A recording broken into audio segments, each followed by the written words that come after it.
Hi అందరికీ welcome back to my channel. So నేను last video beauty of Brindavan gardens అని చెప్పి ఒక వీడియో అయితే అప్లోడ్ చేశాను. అది మా హస్బెండ్ కన్నడ భాషలో వాయిస్ ఓవర్ ఇచ్చారు. నేనే ఫోర్స్ చేసి ఇప్పించాను అనమాట. ఎట్లా ఉంటుందో ఒకసారి చూద్దామని చెప్పి. సో అది మీకు ఎంతవరకు అర్థమైందో లేదో నాకు తెలియదు. సో అందుకని చెప్పి నేను నెక్స్ట్ వీడియో కంటిన్యూషన్లో ఇంకొంచెం బ్రీఫ్గా ఎక్స్ప్లెయిన్ చేయాలని చెప్పి ఈ వీడియో అయితే చేస్తున్నాం. సో ఇక్కడ చూడండి, ఇది ఒక డ్యాము. మన తెలుగు ఆయన అయినటువంటి మోక్షగుండం విశ్వేశ్వరయ్య గారి ప్రాజెక్ట్లో ఇదొకటి అన్నమాట.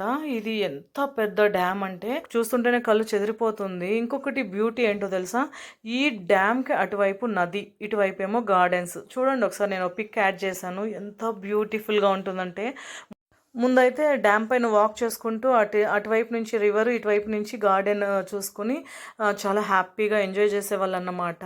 సో ఇప్పుడు అది ఏమో క్రాక్స్ వచ్చిందని చెప్పి దాన్ని స్ట్రిక్ట్గా మా పైన వెళ్ళడానికి అలో లేదన్నమాట, డ్యామ్ పైన నడవడానికి. సో నాకైతే అది చాలా ఇష్టము. అది మిస్ అయిందని చెప్పి నాకు చాలా ఫీల్ అయింది కూడా.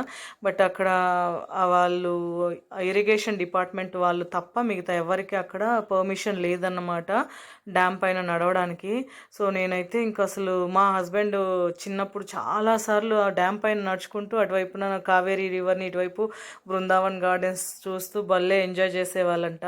ఇకపోతే ఈ డ్యామ్ని కట్టినటువంటి మోక్షగుండం విశ్వేశ్వరయ్య గారు, ఆయన వచ్చి పుట్టి పెరిగిందంతా మైసూర్లోని ఒక విలేజ్ అనమాట. ముద్దెనహల్లి అనే ఒక విలేజ్లో పుట్టి పెరిగారు. కాకపోతే ఆయన మన ఆంధ్రప్రదేశ్లో ప్రకాశం డిస్టిక్లో మోక్షగుండం అనే విలేజ్కి సంబంధించిన వాళ్ళనమాట, వాళ్ళ పూర్వీకులందరూ కూడా. తర్వాత మోక్షగుండం విశ్వేశ్వరయ్య గారు పుట్టడానికి కొన్ని సంవత్సరాల ముందు వాళ్ళ పూర్వీకులందరూ కూడా మైగ్రేట్ అయ్యారనమాట. మైగ్రేట్ అయ్యి మైసూర్ దగ్గర ఒక విలేజ్లో స్థిరపడ్డారు. ఈయన మైసూర్ ఆస్థానంలో 19వ దివాన్గా పనిచేశారన్నమాట.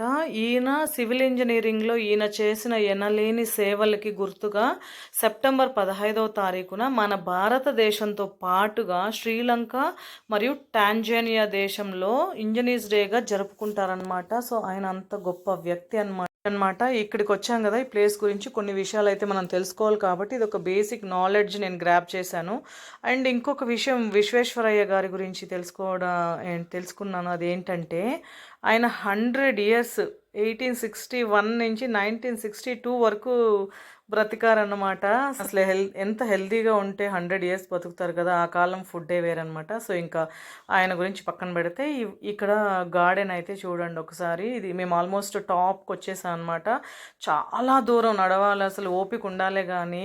ఇది ఆల్మోస్ట్ 50+ ఎకర్స్లో ఉంది బృందావన్ గార్డెన్స్.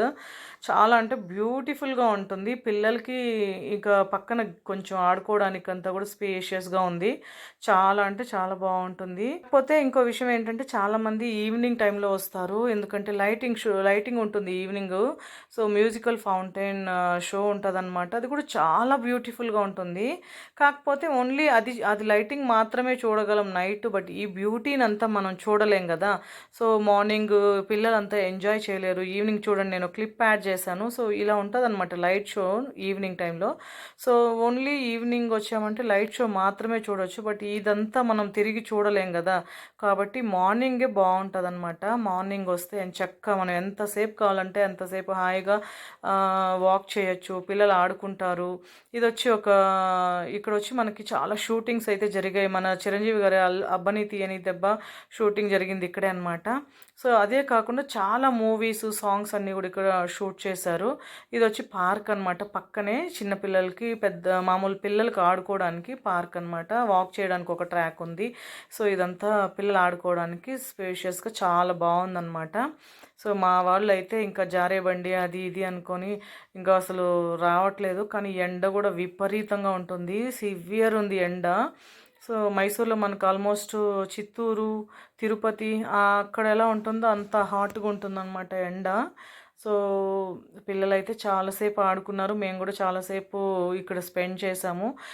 కాకపోతే ఇక్కడ చాలా పెద్ద పెద్ద చెట్లు అయితే ఉన్నాయి. ఆ చెట్ల కింద కూర్చుంటే చల్లగా ఎంతసేపు అయినా అలా కూర్చుండిపోవాలనిపిస్తుంది. సో చాలా బాగా అనిపించింది అనమాట. ఇది కూడా మీరు మైసూర్కి వెళ్తే KRs dam and Brindavan gardens ఒకసారి విజిట్ చేయండి, చాలా బాగుంటుంది. సో నెక్స్ట్ ఎక్కడికి వెళ్తున్నాం ఏంటి అనేది నెక్స్ట్ వ్లాగ్లో అప్లోడ్ చేస్తాను. సో వీడియో నచ్చినట్లయితే please like, share and subscribe the channel. Thank you so much for watching this video. Take care, bye.